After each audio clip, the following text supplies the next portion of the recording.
Magandang araw mga katukaan. Ngayon pumasyal na naman po tayo sa isa sa ating mga Champions of Excellence para kilalanin yung kanilang mga linyada. Yung nakarang episode po, pinakilala sa atin ng ating Champions of Excellence na si Sir Maning Eva, yung kanyang mga pamosong linyada.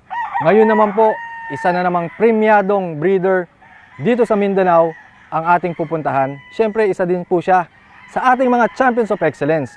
Nandito ngayon po tayo sa 3 de Mayo, Digos City, Davao del Sur. Walang iba po yan, siyempre, ang ating Champions of Excellence na si Sir Lyndon Taboada ng LT Game Farm. So, samahan niyo po kami, kilalanin natin isa-isa ang kanyang mga linyada.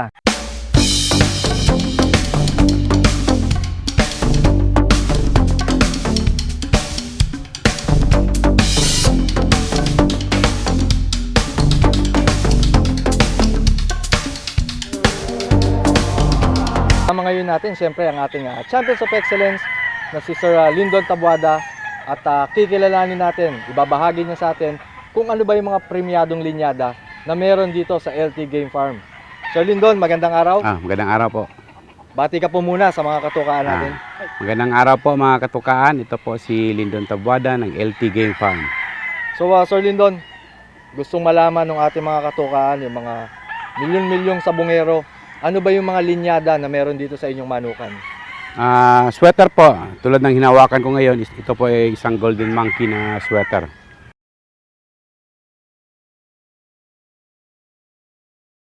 Okay sir, yung mga golden monkey mo, gaano na po katagal yan na pinopropagate dito sa inyong farm? Siguro nasa mga higit 10 taon na na-develop itong mga golden monkey na sweater ko.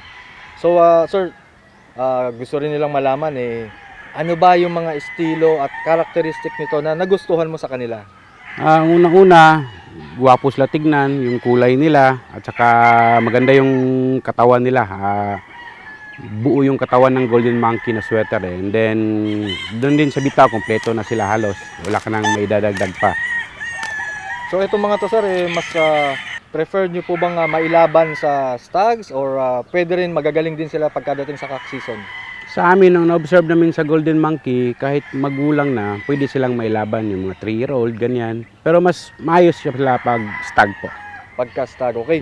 So sir, yung mga gustong mag-umpisa, gustong magsimula ng kanilang mga manukan para kanilang magamit yung base bloodline na golden monkey, saan ba magandang i-cross itong mga ito sir? Na-cross namin sila sa hatch, or kaya sa kelso, or sa roundhead po. Majority sir nitong mga to, mga medium high station, no?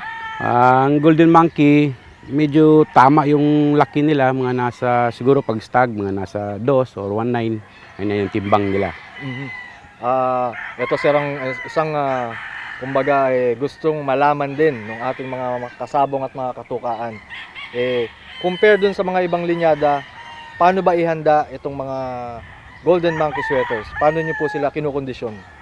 Di sila pwede yung matubig yung katawan at saka yung busog sila ilaban. Medyo empty sila pag ilaban mo, and then medyo yung katawan, wag mo masyadong lagyan ng katawan. So mas gusto nila medyo, kumbaga tama lang yung hipo, medyo maimpis ng konti. Yung tubig sa katawan mas bawas pa compare dun sa mga ibang linya. So dun sila mas kumbaga sir mas pumapalo, mas kumakat. Kumakat sila pag walang tubig sa katawan.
Yeah, yeah. Sorry, I was like, what is he trying to do?